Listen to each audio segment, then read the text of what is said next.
नमस्कार दोस्तों, मैं हूं आपकी लीना और आपका स्वागत है लव लीना पर।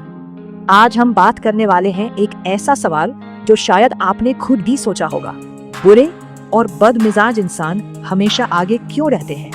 आपने देखा होगा कि कभी-कभी जो लोग झगड़ालू, रूखे या बुरे स्वभाव वाले होते हैं, वे अपनी जिंदगी में तेजी से आगे बढ़ते हैं। क्या ये सिर्फ किस्मत है या इसके पीछे कुछ साइकोलॉजिकल कारण है? आज हम जानेंगे 5 बड़े कारण और साथ ही यह भी सीखेंगे कि हम इन चीजों को पॉजिटिव तरीके से अपने लाइफ में कैसे अप्लाई कर सकते हैं। पहला कारण है सेल्फ सेंटर्ड फोकस। ये लोग अपने गोल पर पूरी तरह फोकस रखते हैं और दूसरों की ओपिनियन की ज्यादा चिंता नहीं करते। सोचिए, ऑफिस में कोई कॉलीग उन्हें क्रिटिसाइज करता है या लोग उनकी पर्सनैलिटी को पसंद नहीं करते, फिर भी वे अपना काम पूरा करते हैं। साइकोलॉजी में इसे कहते हैं गोल ओरिएंटेड अग्रेशन, यानी लक्ष्य पर अडिग रहने की क्षमता। लेकिन ये सिर्फ वर्क के लिए नहीं है, ये फोकस उनकी पर्सनल लाइफ में भी दिखाई देता है। वे डिस्ट्रैक्शंस में नहीं फंसते।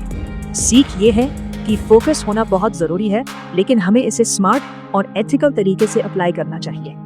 मतलब अपने गोल को अचीव करें, लेकिन दूसरों की फीलिंग्स का भी ख्याल रखें।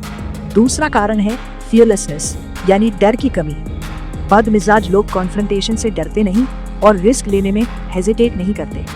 उदाहरण के लिए, अगर कोई टफ डिसीजन लेना है और लोग नाराज होंगे, ये लोग आसानी से डिसीजन ले लेते हैं। साइकोलॉजी में इसे कहते हैं लो न्यूरोटिसिज्म, यानी फेलियर या रिजेक्शन को पर्सनल वीकनेस नहीं मानना। ये फियरलेसनेस उन्हें लीडरशिप और अपॉर्चुनिटीज में आगे ले जाता है। सोचिए, कई बार हम छोटे डिसीजंस में भी डर के कारण पीछे हट जाते हैं, जबकि वही स्टेप हमें बड़ा फायदा दे सकता है। हमारी सीख कैलकुलेटेड रिस्क लेना सीखे, डर पर कंट्रोल रखे, लेकिन दूसरों के साथ एम्पैथी बनाए रखे। तीसरा कारण है इमोशनल डिटैचमेंट। बदमिजाज लोग दूसरों की फीलिंग्स में ज्यादा उलझते नहीं। इसका मतलब ये नहीं कि वे हार्टलेस है, बल्कि ये स्किल उन्हें रैशनल और डिस्ट्रैक्शन फ्री डिसीजन मेकिंग में मदद करती है।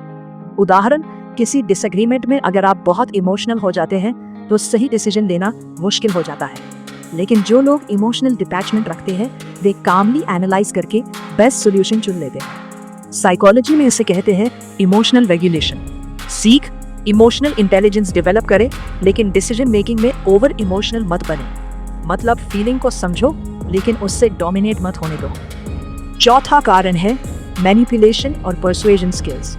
साइकोलॉजी में इसे हाई मैकियावेलिनिज्म कहा जाता है। ये लोग स्मार्ट तरीके से दूसरों को इन्फ्लुएंस करना जानते हैं, आर्ग्यूमेंट्स में तेज होते हैं और अपनी बात मनवा लेते हैं। लेकिन ध्यान दें, इसका मतलब ये नहीं कि अनएथिकल बने। उदाहरण, किसी टीम मीटिंग में अपने आइडिया को इफेक्टिवली प्रेजेंट करना या किसी कॉन्फ्लिक्ट को स्मार्टली सॉल्व करना, यही स्किल्स उन्हें सोशल सिचुएशंस में आगे ले जाती हैं। सीख पर्सुएजन और नेगोशिएशन सीखें, मैनिपुलेशन नहीं। मतलब अपने गोल्स अचीव करने के लिए स्मार्ट स्ट्रेटजीज अडॉप्ट करें, लेकिन दूसरों को हर्ट ना करें। पांचवा और सबसे बड़ा कारण है रिलेंटलेस एम्बिशन। ये लोग कॉम्प्रोमाइज नहीं करते, ऑब्सेसिव होते हैं अपने गोल्स को अचीव करने में। साइकोलॉजी में इसे कहते हैं high consciousness with low agreeableness. उदाहरण, कोई एंटरप्रेन्योर जो इनिशियल फेलियर्स के बाद भी लगातार काम करता है। ये ऑब्सेशन और डिटर्मिनेशन उन्हें दूसरों से आगे ले जाती है।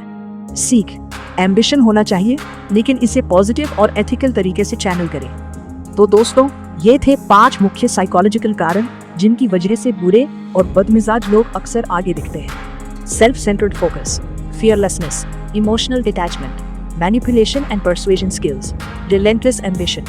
लेकिन याद रखिए, अगर हम इन ट्रेट्स को पॉजिटिव तरीके से अपनाएं, तो हम भी बिना किसी को हर्ट किए सफलता पा सकते हैं। अगर आपको ये वीडियो पसंद आया हो तो लाइक और शेयर जरूर करें। कमेंट में बताइए आप अपनी पर्सनैलिटी में कौन सा ट्रेट सबसे पहले इंप्रूव करना चाहेंगे। और हाँ, लव लीना को सब्सक्राइब करना मत भूलिए, ताकि आपको ऐसे ही साइकोलॉजी बेस्ड लाइफ टिप्स मिलते रहें।